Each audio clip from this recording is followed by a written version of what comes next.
It's rare we see stories as totally misreported as this.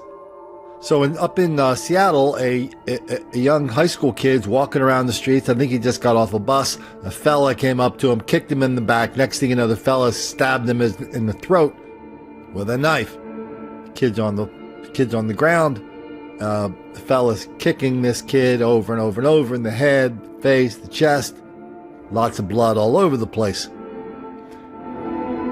They caught the guy. They caught the fella. And when they caught him, he said, "Why'd you do it?" They said, "Well, I wanted to kill white people and I wanted to kill cops." Okay, pretty straightforward. Now we get the local TV news doing a story. I mean, it took them a very long time to do this story. When the incident happened a couple of days after Christmas, they just got around to doing the story yesterday. But when they do the story, look how many times they say the attack was random. And let's listen to if they even acknowledge the fact that this was a very blatant example of black on white hostility, violence, and almost murder. 17-year-old boy randomly attacked in South Seattle, stabbed, brutally beaten, and left to die. The doctors said I was this close to dying. Yeah, they said I was lucky. Tonight, he talks only to Cairo 7 about a day that forever changed his life. Tonight, a 32-year-old man has been arrested and is facing charges. And his victim is still recovering in the hospital. Cairo 7's Jessica O talked to that teenager tonight. Jessica, he truly came within inches of dying. Yeah, police told us, Monique, that knife came within inches of his artery while he was stabbed walking home along Renton Avenue on December 26th.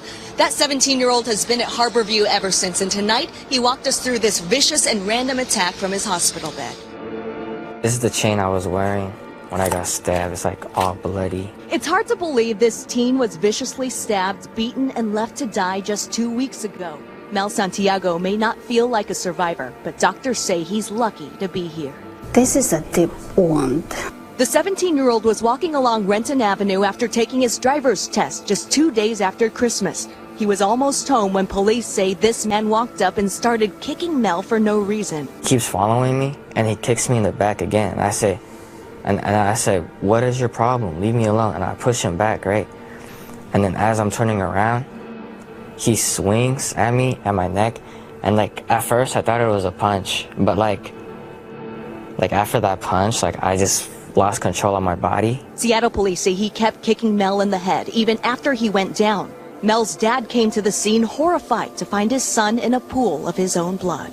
I feel like I'm gonna lose my son, but I don't want to lose my son. Police say strangers jumped in to help Mel and help officers track down the suspect, 32-year-old Ahmed Abdi Dahar, who told detectives he randomly targeted the teen with the intent to kill. Thank those two people who helped my son, because if not with them, my son might have been like alive. Just grateful his son is alive and recovering from a cruel, unexplainable attack. I really thank God, you know, he gave my son a second life. This could have really happened to anybody.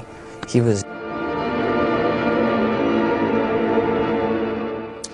And Mel told us tonight he was shocked to learn about the suspect's criminal history. Police say he was convicted of trying to slit someone's throat here in King County back in 2009. He is now facing a slew of charges in connection to this attack. Random. Please, sir, I want some more. No, that wasn't random. It wasn't as random as any of the other episodes of black on white violence, hostility, robbery, murder that we see here every day. They're wildly out of proportion. That means they're not random.